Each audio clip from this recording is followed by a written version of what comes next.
Hello, Teacher Clara here again. Today I'm going to read to you these two books. They're called Winter Days in the Big Woods and Christmas in the Big Woods, which is kind of funny considering it's not Christmas time. But this is a true story written by a lady called Laura Ingalls Wilder, and it's about when she was a little girl. And this is her right here in this picture. Her name is Laura. And she grew up in the time when they didn't have grocery stores and they didn't have cars and they didn't have the computer and they didn't have TV sets and they didn't have all kinds of things that we have. And so I thought it'd be interesting because they kind of lived in quarantine only because they lived far away from everybody else and they didn't have a car to go visit people or telephone to call people. So I thought it'd be kind of fun to read. So here we go. Enjoy. Winter Days in the Big Woods by Laura Ingalls Wilder, illustrated by Renee Grafe, with permission by Garth Williams. Once upon a time, a little girl named Laura lived in the big woods of Wisconsin in a little house made of logs. Laura lived in the little house with her pa, that means her daddy, her ma, that means her mommy, her big sister Mary, and her baby sister Carrie, and their good old bulldog, Jack. Winter was coming to the big woods. Soon the little house would be covered with snow. Pa went hunting every day so that they would have meat during the long, cold winter.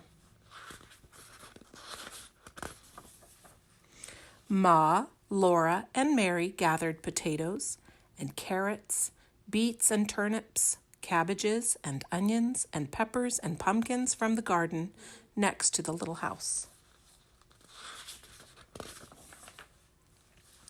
By the time winter came, the little house was full of good things to eat. Laura and Mary thought the attic was a lovely place to play. They played house by using the round orange pumpkins as tables and chairs, and everything was snug and cozy. I like how Laura's doll is just a corn cob. She's pretending with what they have. Soon, the first snow came and it was very cold. In the mornings, the windows were covered with the most beautiful frost pictures of trees and flowers and fairies. Ma said that Jack Frost had come in the night and made the pictures while everyone was asleep. Laura and Mary were allowed to use Ma's thimble to make pretty patterns of circles in the frost. In the mornings, Laura and Mary helped Ma wash the dishes and make the beds. After this was done, Ma began the work that belonged to that day. Each day had its own proper work.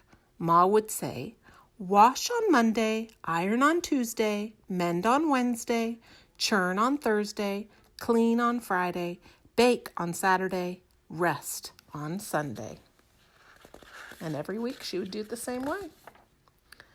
Laura liked the churning days and the baking days best of all.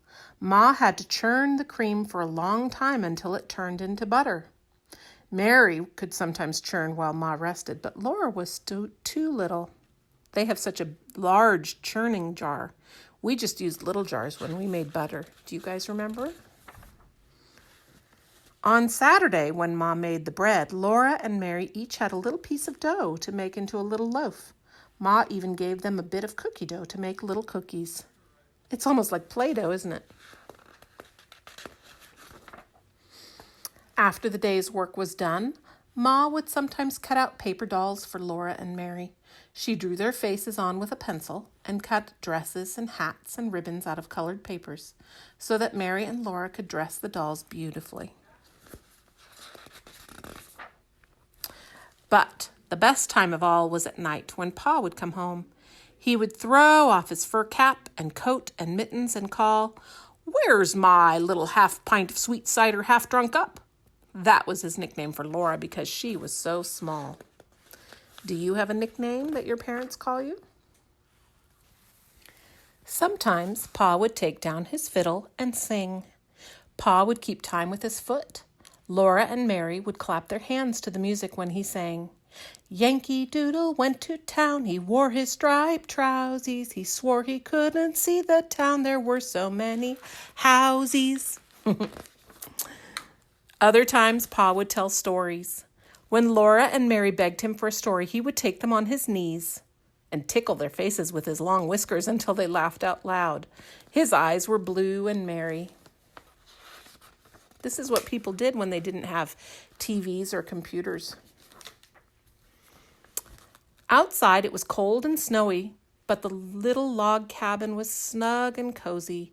Pa, Ma, Laura, Mary, and baby Carrie were comfortable and happy in their little house in the big woods.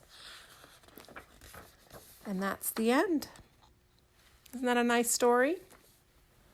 I hope you enjoyed it.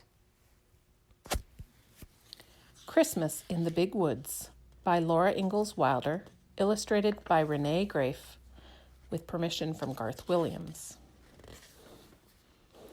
Once upon a time, a little girl named Laura lived in the big woods of Wisconsin in a little house made of logs. Laura lived in the little house with her pa, her ma, her big sister Mary, her little sister Carrie, and their good old bulldog, Jack.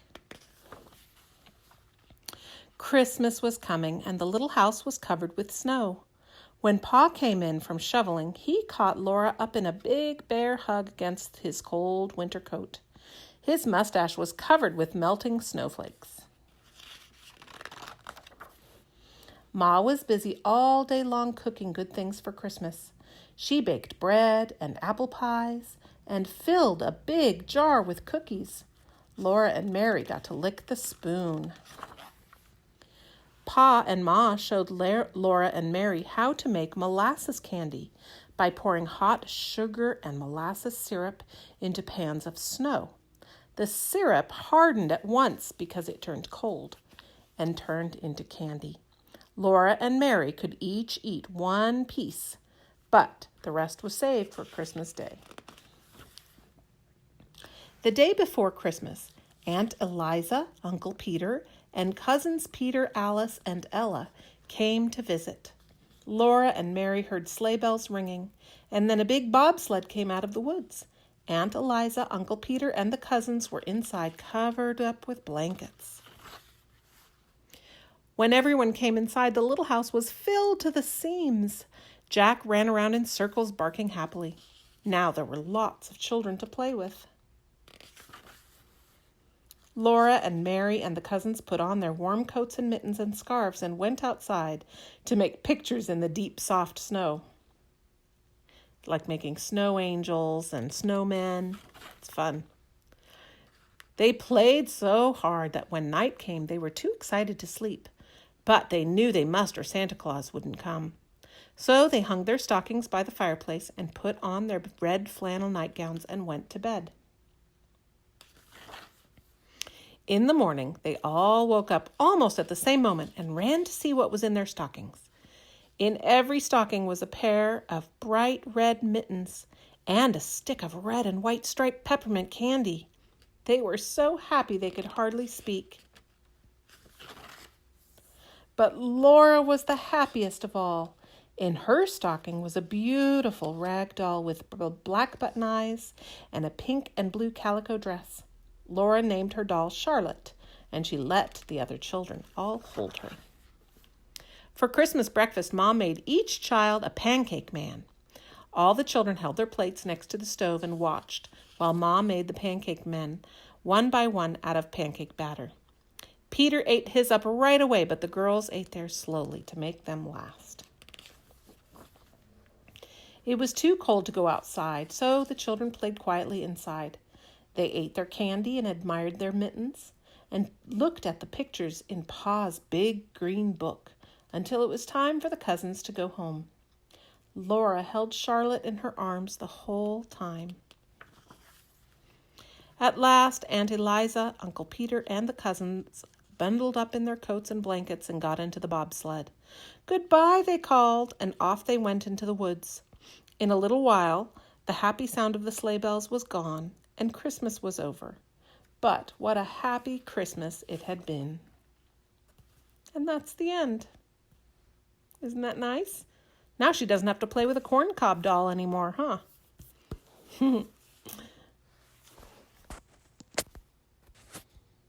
Well, there you go. I hope you enjoyed those books. Bye.